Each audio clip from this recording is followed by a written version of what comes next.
Good afternoon, students. Good afternoon, ma'am. I'm going to handle big data analytics subject for you. Though it is an elective, it's good that all entire class have opted for this, and we generally offer this course as a single elective because it is very sought after course in the industry also, right? So whenever you come across designations like data analyst, data scientist, or data center infrastructure manager, whatever are the designations, all these run around the term data, right? Data has become very, very important. Even in Google, you can see the usage. Whenever you type some terms meaning, there they'll give the usage over the years. This terms usage data has increased exponentially these years, latest, right? So let us see what is the importance of data first to any organization and how we perform data analysis, and then how to manage the infrastructure in the data center. At the same time, how to use the frameworks of big data analytics like HDFS, Hadoop Distributed File System, and MapReduce. All these concepts we are going to cover in this course. Okay, any one of you have gone through the syllabus? Any of these terms which are mentioned in the syllabus, they look familiar to you? Anusha?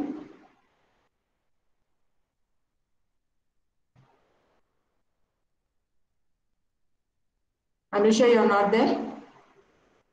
Raman? Yes, ma'am. Did you go through the syllabus? Yes, ma'am. So what kind of concepts it is always good practice to go through the syllabus before stepping into the course. Otherwise, you will not have an overview of what you're going to study.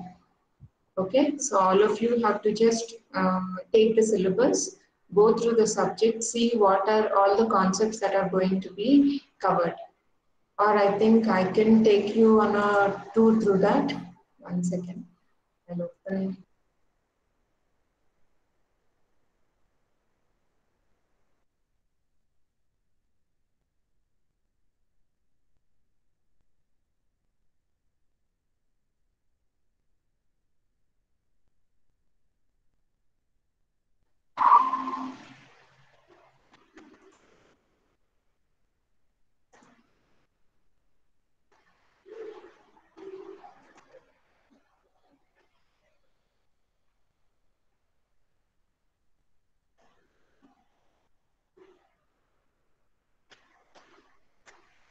Okay, now let me present the screen so that I can show you what is the syllabus exactly. Okay, so you have 5 modules on initially they cover on what are the steps in analytical model, analytical process model. So in order to perform data analysis, in order to analyze the data, you first need to follow some prerequisites, right? So what are those prerequisites like data pre-processing, data transformation? All these are very important steps in order to develop a to follow a step-by-step procedure. Now, when you are trying to perform data analysis, first you need to understand the characteristics of the data. So when you attempt to analyze the data, you should know what type of data you are trying to deal with. What are the characteristics of the data? Whether the data is categorical, something like data in the form of text. Say if I ask you, what is your qualification? How do you answer me? In numerical terms or in categorical terms, like in the form of a text? What is the answer for your qualification? Categorical. Very good. It's a categorical value. But when I say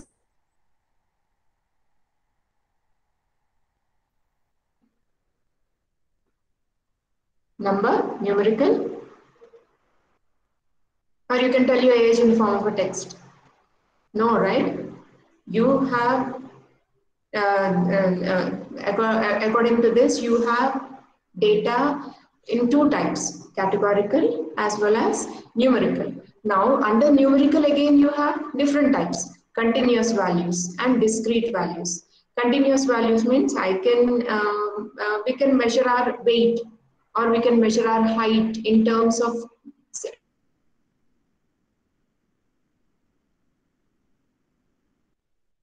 80.46, I can say.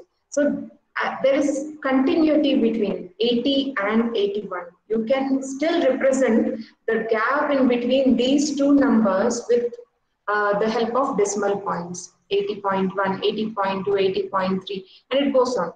Right? So in order to mention the numerical values, here you're not having a clear demarcation, separation between 80 and 81. This is called as continuous data. Whereas if I ask your, say, number of sisters or number of brothers, how do you mention that?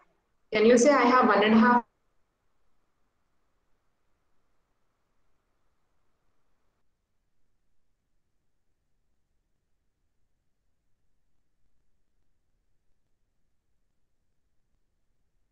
A new discrete numerical data. So in numerical, you have different types. Again, in categorical, you have ordinal, where the data you can mention in the form of some order. Say I ask you what is your dress or what are the dress sizes that are available in an apparel shop, in a clothes shop. Then you mention the sizes as XS, extra small, small, medium, large, extra large, double XL, right? There is specific ordering. Though it is textual data, there is specific ordering in the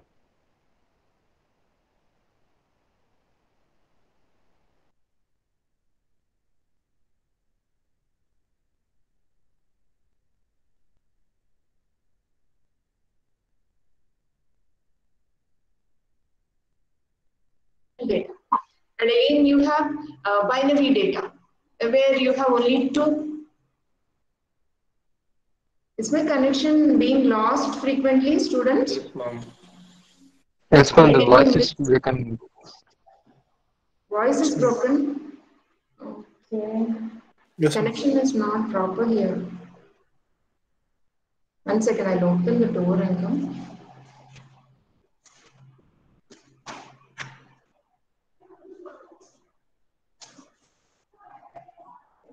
So where did you lose my point? Can anyone highlight?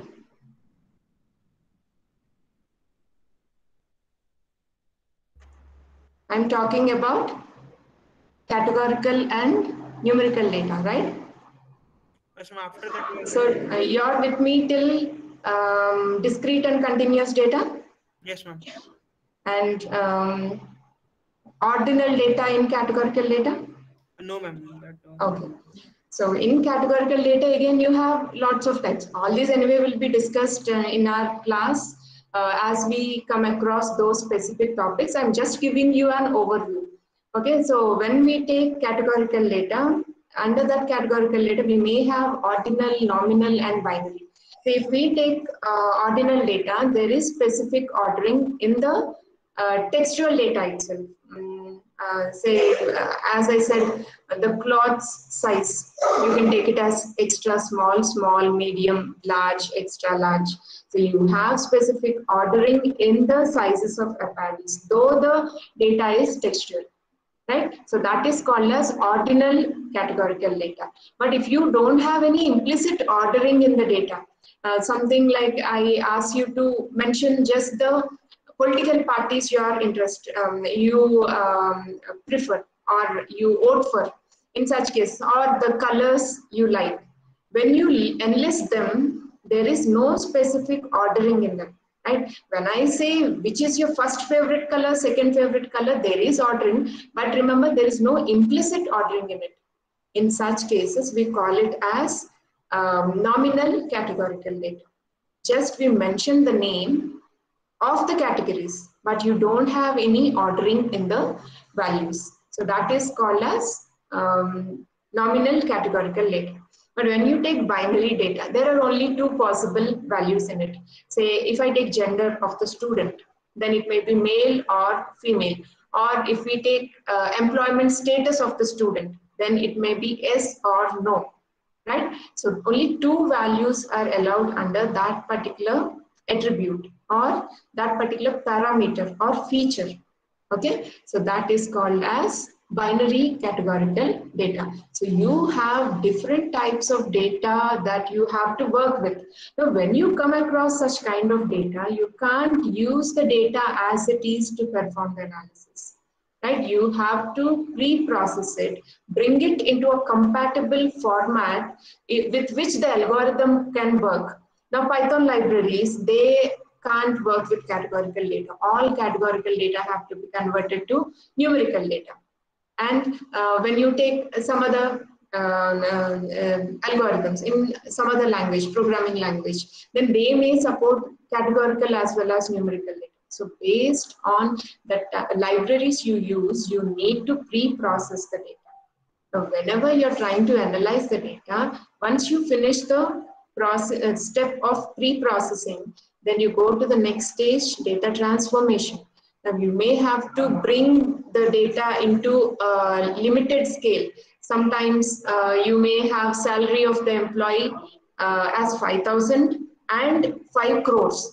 So the range between the values 5,000 and 5 crore is too much. So you need to scale the data so that it falls into an acceptable range. Now, when you have ages between 30 and 60 for the employees, but this salary range is too high, right? So there is no specific mapping between these two variables. In such case, you have to scale them up so that all these data, all these variables can be brought into a manageable format, into an acceptable range.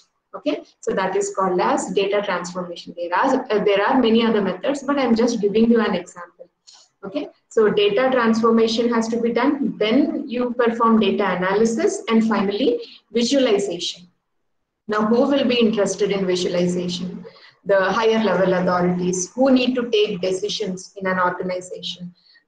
Say the marketing managers or sales strategists, they need to plan how to conquer the market in order to stay ahead against their competitors in the market, right? So they need to take very important and at the same time, remember, informed decisions. I always keep using this word, informed decisions. Informed decisions means they need to take the decisions with quite good backup support. Means they should be able to justify what decision they have taken, and they need to understand why they have taken that decision, and they need to still have an future look about what that decision will impact, how the decision will impact the organization, right? All these are very, very important. Data is like a treasure trove to any organization nowadays. In previous days, we not used to give that much importance to data. But now, for any organization, in order to understand about their customers, in order to gain insights into their opinions or interests and retain the customers. Remember, finding a new customer is very, very difficult than retaining the existing customer. So the companies have to work on retaining the existing customers, retaining the existing market. How do they do that? They need to analyze the data of the customers. They need to analyze the interests of the customers. They need to understand the patterns in the behavior of the customer. Only then the organizations can take better decisions. So I'll give you an example. We manufactured a toothpaste and you want to release it into the market. You want to launch the new product. Now, before launching, how many different parameters we need to take into consideration? Can you give me some examples, students? If you want to launch a new product into the market, what are the parameters that you need to consider? Target audience. Very good. Target audience. Then Um, product quality of product. quality of the product. Uh, uh, future market. Very good. Future market. And Feedbacks. Hmm? Feedbacks. Feedback. Okay. Still we haven't launched it. Okay. Feedback. Of the Reviews. customer. Customer Sample reviews. product. Huh? Free sample of Needs that of the product. customers. No, voices are calling. Can you talk at once, each one at once? Ma'am, first we have to give them free sample product before Free launching. sample product. Okay. Important thing you have forgotten. Understand the needs of the customer. Yes, that comes under targeted audience. chemical composition of the toothpaste. Chemical composition. Okay. Price. You Yes. forgot about that. Price is very, very important, right? Say if you have good quality and the price is too high, you can meet only certain section or segment of customers, only allied section who are well off in the society. But if you want to get major share in the market, if you want to conquer major part of the market, then you need to focus in India especially on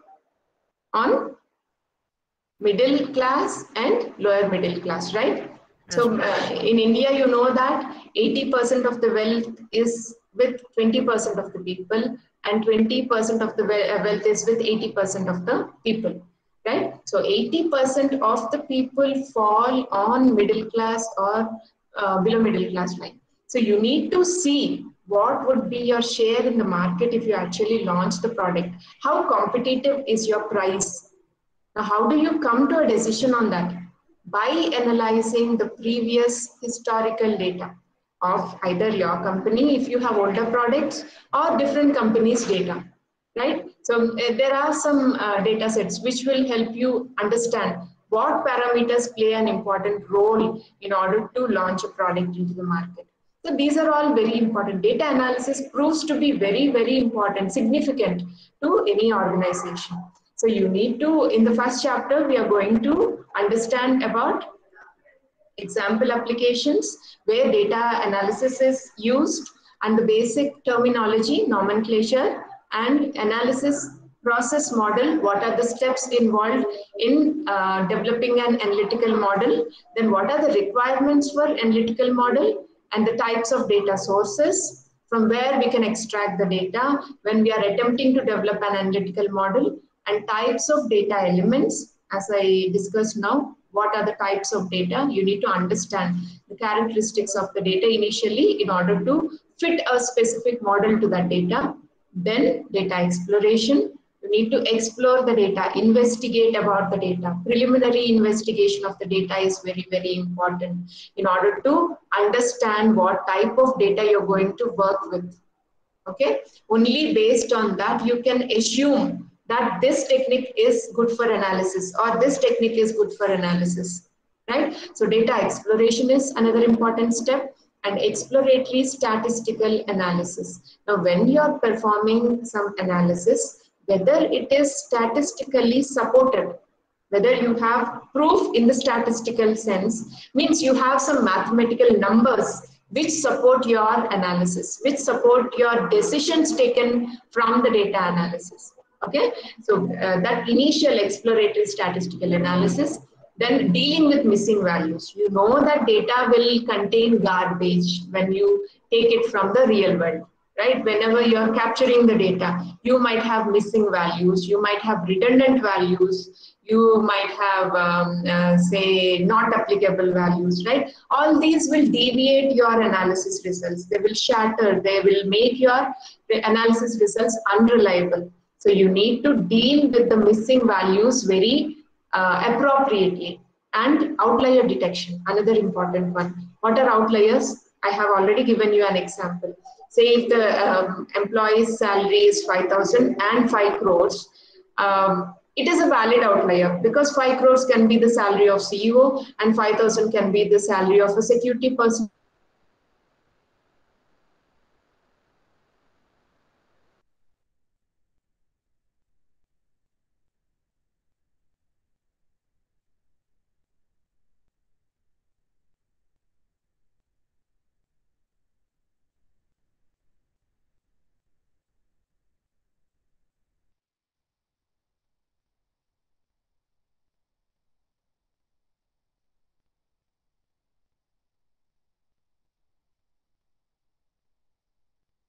that will make you. I lost the connection again. Yes, ma'am. Voice was Yeah, where did I stop? Can you just help me? after the added values, uh, filtering out the values you are talking about. Filtering out the values. Like, ma'am, we have to filter out redundant values, data. Very good. Okay, okay. So when we are working with data that is missing or not applicable or redundant data, you have to remove such kind of data, and sometimes that missing value also may be meaningful.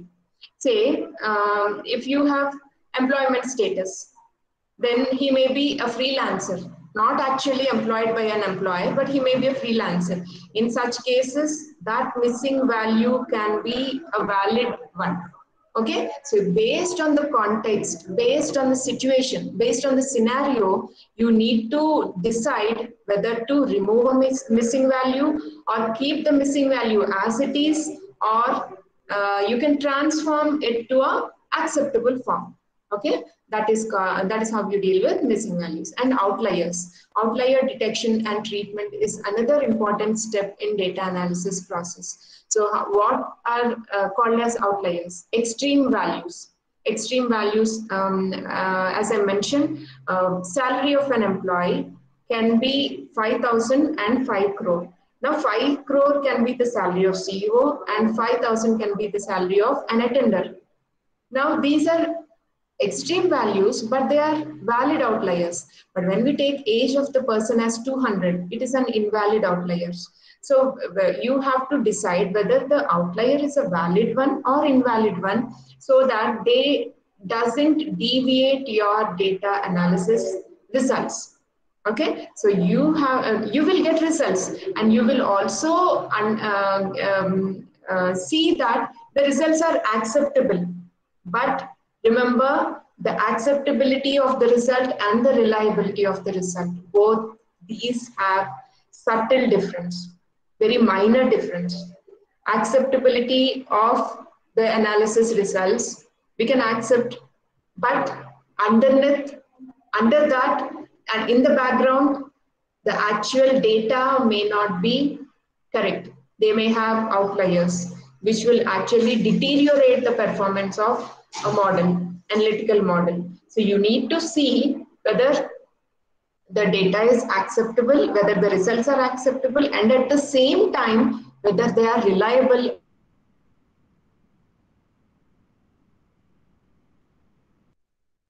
That can be dealt with under outlier detection and treatment.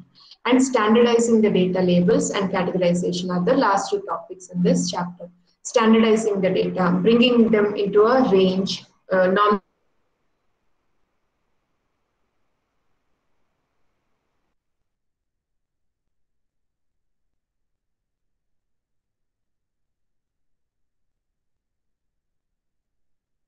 0 for male.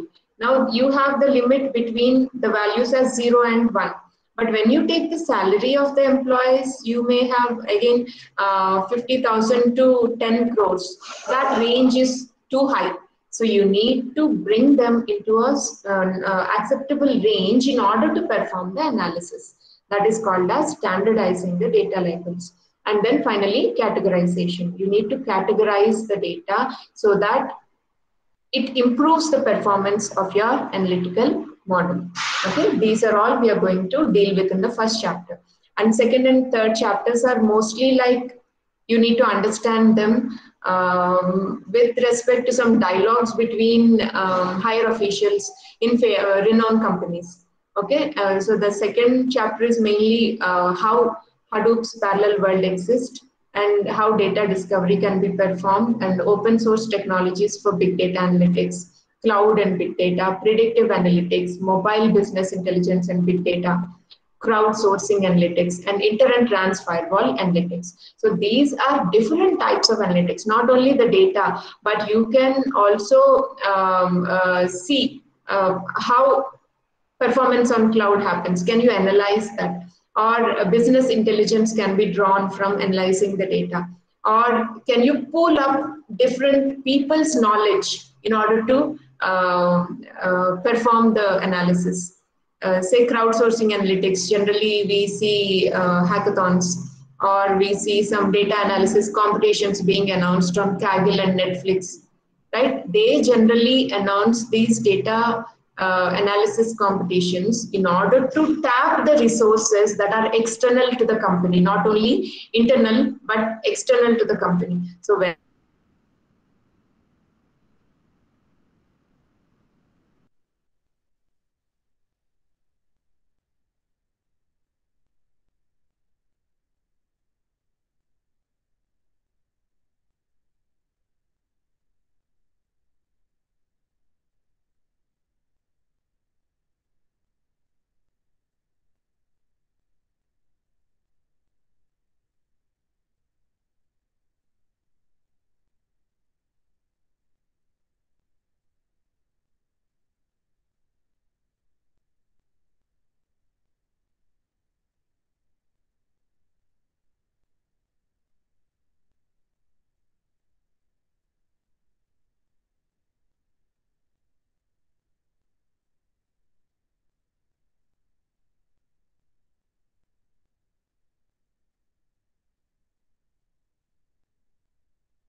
I'm sorry, I lost the connection, but I recognized when it happened.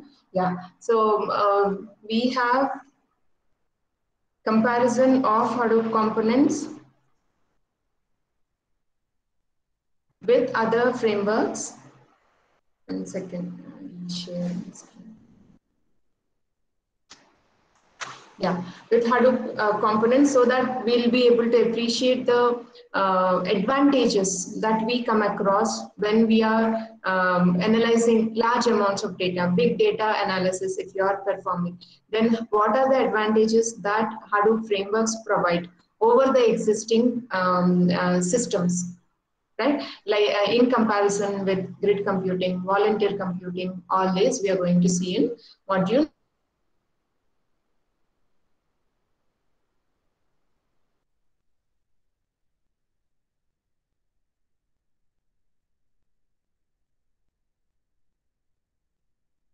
Hadoop distributed file system designed, and what are the concepts under HDFS, the blocks, name nodes and data nodes, the 5 important daemons of Hadoop.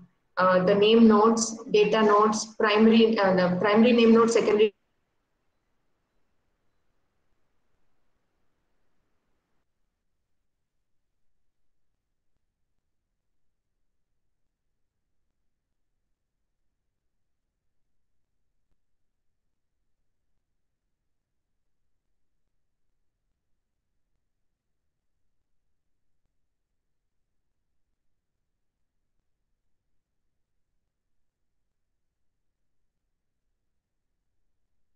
of HDFS.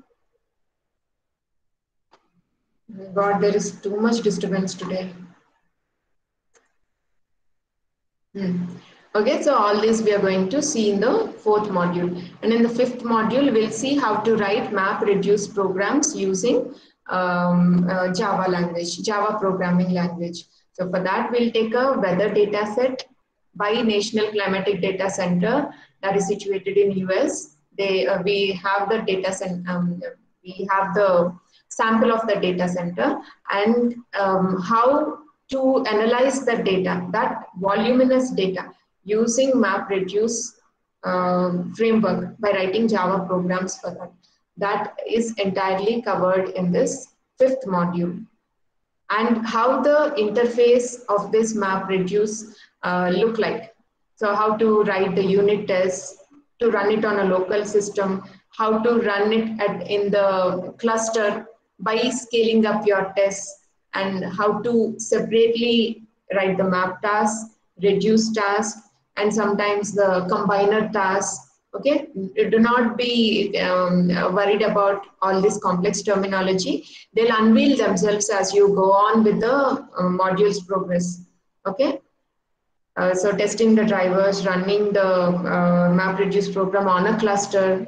First, you run it in your local system, see it is error-free. Then you run it on the cluster, how actually you can scale it up, and how to launch a MapReduce job, how to understand the results that are displayed in the MapReduce web user interface, and how to retrieve the results and store it in a particular file, and debugging the job, Hadoop logs, how to perform remote debugging. All these are the concepts that are going to be covered in big data analytics.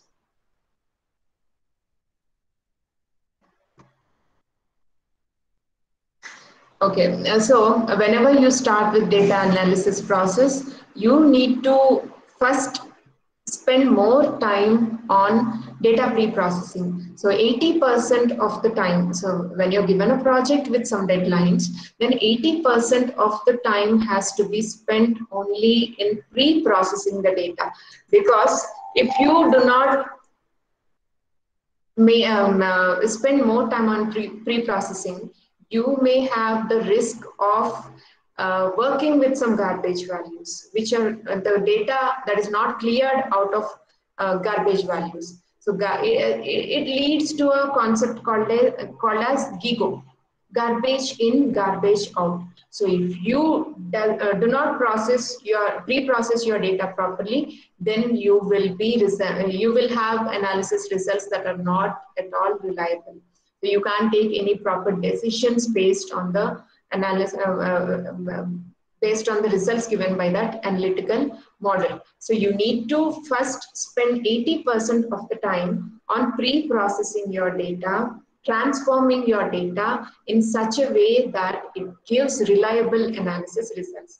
Only 20% of the time is spent on actually analyzing the data and visualizing the data. 80% of the time should be spent on cleaning your data. Cleaning of the data is very, very important. Now, once the visualization is completed, this visualization is handed over to the targeted audience who are actually interested only in the appealing results of your data analysis. Means your data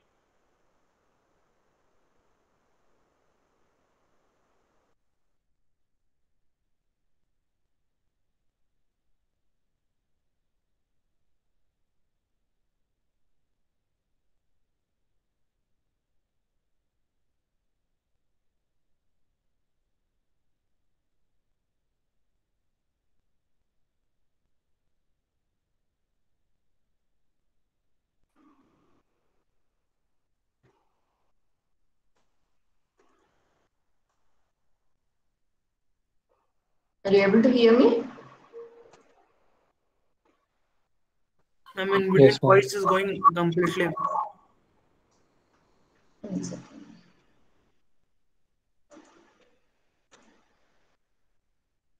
Able to hear me now?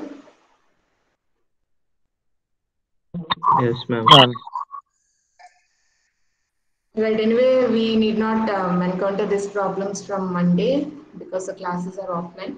Okay, so you understood now what are the steps involved in the data, analytical process model, and how we need to spend more time on cleaning the data rather than analyzing the data, because that is very important prerequisite in order to get reliable analysis results.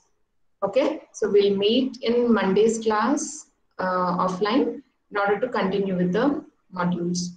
Do you have any doubts so far in the syllabus or evaluation? I have the PDF copies of all the textbooks. I'll share that with you so you can go through them.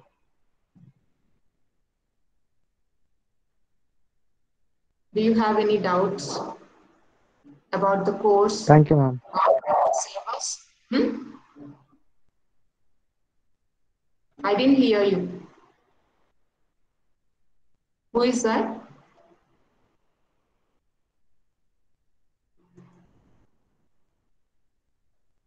Hello? Can you hear me? Yes, ma'am. Okay. Okay, then we'll conclude the class. We'll meet on Monday. Bye. Thank you, ma'am.